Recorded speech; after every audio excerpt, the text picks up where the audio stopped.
আসানসোলে চিটফান্ড প্রতারণা কাণ্ড, গয়না সহ জালে তৃণমূল নেতার ছেলে। কয়েক লক্ষ টাকার গয়না নিয়ে পালানোর পথে গ্রেপ্তার করা হয়েছে শাসক নেতার ছেলেকে। আসানসোলে চিটফান্ড প্রতারণা কাণ্ডে গ্রেপ্তার তৃণমূল নেতার ছেলে। আসানসোলের জুবিলি মোড় থেকে গ্রেপ্তার করা হয়েছে তাহসিন আহমেদকে।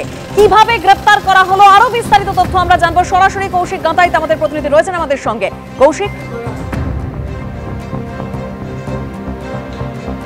দেখো দেবস্মিতা, গতকাল সন্ধ্যেবেলায় আসানসোলের যে নর্থ থানা এলাকা তার জুবিলি মোড় সংলগ্ন চন্দ্রচূড় মন্দিরের কাছ থেকে গ্রেপ্তার করা হয় তাহসিন আহমেদ, যে প্রধান অভিযুক্ত চিটফান্ড কাণ্ডের যে 350 কোটি টাকা প্রতারণার কাজে অভিযুক্ত, তাকেই গ্রেপ্তার করে গয়না সহ।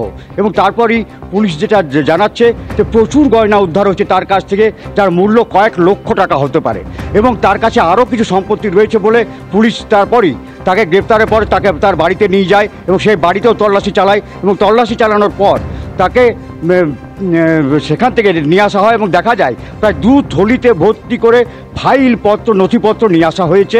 পুলিশ যেটা সিজ করেছে এবং সেগুলো ডিটেক্ট করার কাজ চলছে অলরেডি।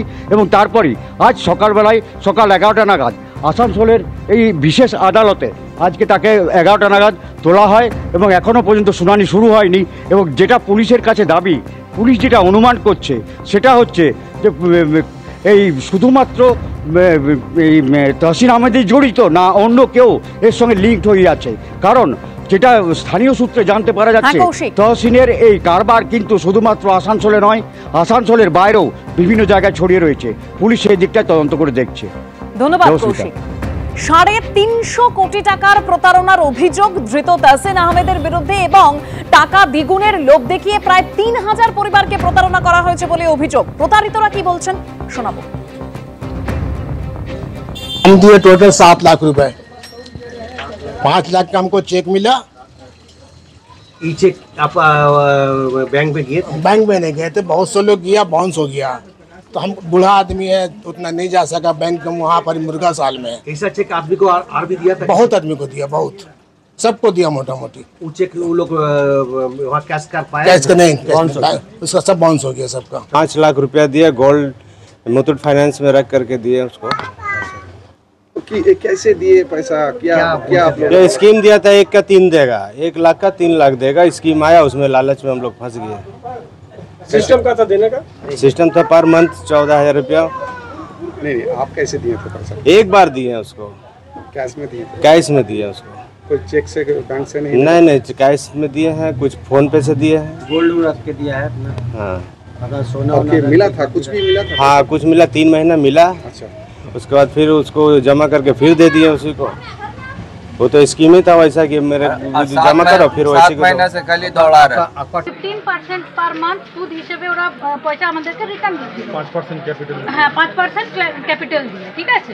তো আমরা 2025 এর ফেব্রুয়ারি পর্যন্ত আমরা পেমেন্ট পেয়েছি, আমরা ঠিকই ছিলাম। তারপর হঠাৎ করে আমাদের এখানে অ্যাক্সিডেন্টের অ্যাক্টিং করলো যে অ্যাক্সিডেন্ট হয়েছে আমরা তো ওর উপর আবার বিশ্বাস করলাম। বললো অক্টোবর পর্যন্ত টাইম চাই, অক্টোবর পর্যন্ত আমরা টাইম দিলাম। তারপরে আমরা ঘরে আসলাম, ঘরে বললাম, তখন বলছে যে আমরা যে পুঁজিটা দিয়েছি সেটা ছাড়া দিতে পারবো না। যাকে গ্রেপ্তার করা হয়েছে এই আর্থিক প্রতারণার মামলায় তিনি তৃণমূলের জেলা সংখ্যালঘু সেলের প্রাক্তন সহসভাপতি শাকিল আহমেদের ছেলে। আর এই অভিযোগ যখন সামনে আসে তারপরই বিরোধী দলনেতা শুভেন্দু অধিকারী তাহসিন আহমেদের একটা ভিডিও পোস্ট করেছিলেন। সেখানে তাহসিন আহমেদ কি বলেছিলেন শোনাবো। मैं तहसीन अहमद, सबसे पहले मैं आपसे माजरत चाहता हूं। मेरी बात बहुत तहम्मुल के साथ सुनने और समझने की कोशिश कीजिए। आप लोग से जो वक्त लिए थे उस वक्त पे हम खड़ा नहीं उतर पाए, उसके लिए हम बहुत शर्मिंदा है और आप लोग से हाथ जोड़ के हम उसके लिए माफी मांगते हैं। ये जो वक्त था 20 अक्टूबर का, तो इस पे हम तो किसी का पैसा नहीं दे पाए रहे, उसके लिए हम दिल से शर्मिंदा और फिर से हम आपसे माफी मांगते हैं। তাহসিন আহমেদ 350 কোটি টাকার প্রতারণার অভিযোগ রয়েছে তার বিরুদ্ধে, যাকে ইতিমধ্যে গ্রেপ্তার করা হয়েছে। প্রায় 3000 পরিবারকে প্রতারণার অভিযোগ। আসানসোলের ডেপুটি মেয়র এই অভিযোগ যখন সামনে আসে, ঘটনা যখন সামনে আসে, কি বলেছিলেন তারপর শোনাবো। আমাদের মাননীয় মন্ত্রী মলয় ঘটকও বলেছেন যে গরিব মানুষ তার প্রিন্সিপাল টাকাটাও ফেরত পাতে সেই ব্যবস্থা চেষ্টা আমরা করছি। এবং ট্রেড লাইসেন্স পেপার যেটা আছে, আপনারা জানেন এখন পুজো ফেস্টিভ্যাল জন্য আমাদের কর্পোরেশন বন্ধ আছে। অবশ্যই কর্পোরেশন খুললে আমরা ইনকোয়ারি করে দেখবো যে না ট্রেড লাইসেন্স ছিল কি ছিল না। যারা করেছে মানুষকে বোকা বানিয়েছে, গরিব মানুষ একটা লালচে ফেসে গেছিল, কিন্তু তাকে যেভাবে বোকা বানানো হয়েছে সেটা কোনোদিন বরদাস্ত করা যাবে না। আর এ নিয়ে কটাক্ষ করতে ছাড়েননি বিরোধীরা। শ্রমিক ভট্টাচার্য এবং সুজন চক্রবর্তী কে কি বলেছেন শোনাবো।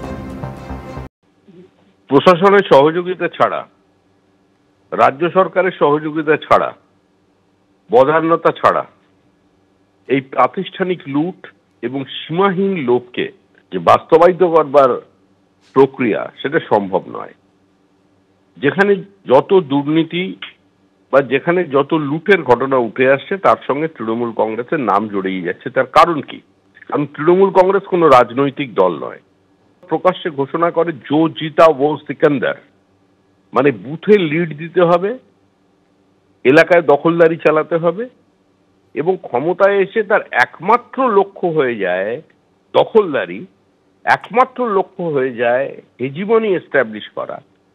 তাহলে তার পরিণতি এটাই হবে যেটা সর্বত্র আজকে ফুটে উঠেছে। তৃণমূলের নেতা তার বাড়ির ছেলে 350 কোটি টাকার প্রতারণা করবে, এটা এমন কি? তার চাইতে বড় নেতারা আরো অনেক বেশি প্রতারণা করছে। সম্পত্তি দেখেছেন গ্রাম বাংলায় শুধুমাত্র তৃণমূলের নিচু তলার যারা 20 কোটি টাকার বেশি সম্পদ, এই সম্পদের পরিমাণ প্রায় 50,000 কোটি টাকা নানান তথ্যের সূত্রে যা পাওয়া যায়। ভাবা যায় প্রতারণা এবং লুট এটা তৃণমূলের অঙ্গের ভূষণ। খুবই দুর্ভাগ্য আমাদের রাজ্যের জন্য অপেক্ষা করছে। আর তাহসিন আহমেদের বিরুদ্ধে এই অভিযোগ সামনে আসার পর তৃণমূল কংগ্রেস মুখপাত্র অরূপ চক্রবর্তী বলছেন অপরাধ করলে কাউকে রেয়াত করা হবে না, সাজা প্রত্যেকেই পাবে। শুনুন। দলের নেতার ছেলে যদি চিটফান্ডে অভিযুক্ত হয়ে থাকে তাহলে সে জেল খাটবে, তাতে অসুবিধার কি আছে?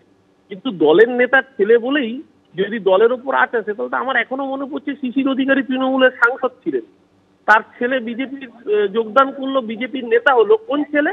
যেই ছেলেকে বিজেপি বলেছিল সারদার তোলাবাজ, নারদার ঘুষখোর, খবরের কাগজে মুড়িয়ে টাকা নেয় শুভেন্দু অধিকারী।